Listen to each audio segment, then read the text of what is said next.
नाकेबंदी की डेडलाइन खत्म, ब्लॉकेड पर ट्रंप मुस्तफा में जंग।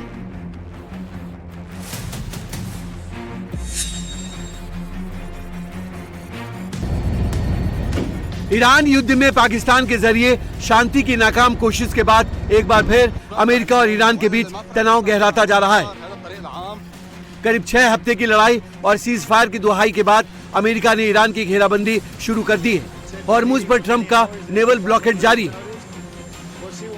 ट्रंप ने साफ कर दिया है कि नाकाबंदी तोड़ने वालों को गंभीर नतीजे भुगतने पड़ेंगे।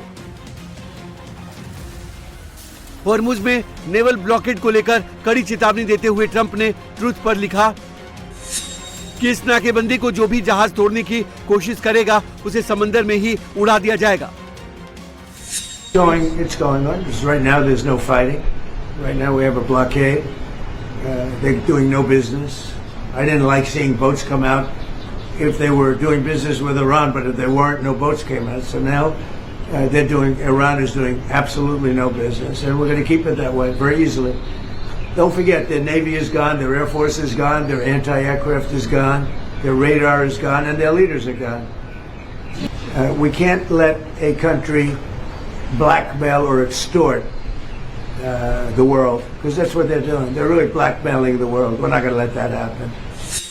एक तरफ ट्रंप हॉर्मुज पर नाकेबंदी कर ईरान को चैलेंज कर रहे हैं, तो वहीं ईरान के साथ एक और राउंड की बातचीत का भी प्लान कर रहे हैं।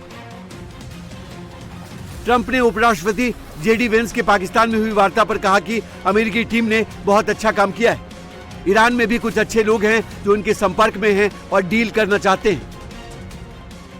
Well, he's done a good job, and Steve and Jared, they've all done a very good job. And I can tell you that we've been called by the other side. We've been called this morning by the right people, the appropriate people, and they want to work a deal. They would like to work a deal.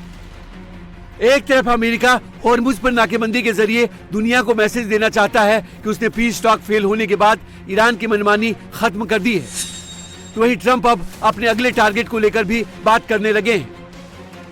सोमवार को Trump ने कहा कि Iran की tension खत्म होने के बाद वो क्यूबा का रुख कर सकते हैं।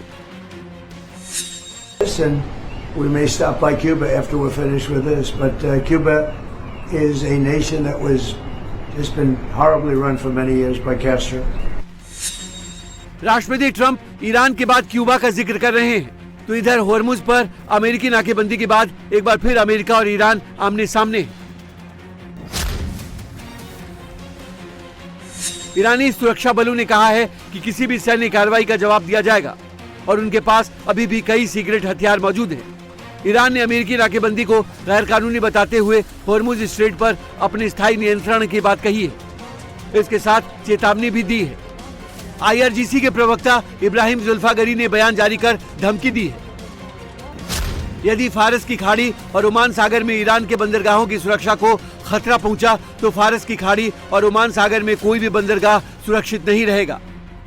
दुश्मन मुल्क से जुड़े जहाजों को हॉर्मुज स्ट्रेट से गुजरने का अधिकार नहीं है और न ही होगा, जबकि अन्य जहाजों को IRGC के नियमों का पालन करते हुए हॉर्मुज से गुजरने की इजाजत जारी रहेगी।